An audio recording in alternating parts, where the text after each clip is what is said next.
अस्सलामुअलैकुम नाजरीन, आप देख रहे हैं JN न्यूज़ और मैं हूं आपकी होस्ट रुबीना चौधरी।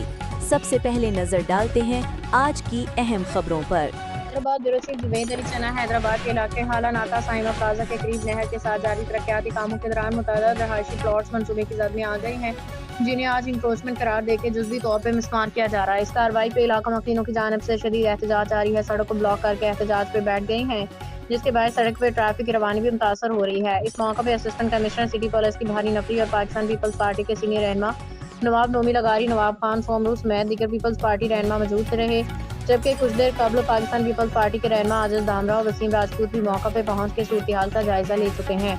इलाका मुकीनों का कहना है कि तरक्याती काम खुशाइन है, ताहम रहायशी प्लॉट्स के मामले पर मुतल्लिका हुकाम को चाहिए कि आवाम को इत्मीनान मिले कि कोई मुनासिब और मुनसफाना हल निकाला जाए, ताकि शहरियों को नुकसान न पहुँचे और तरक्याती अमल भी मुतासर न हो।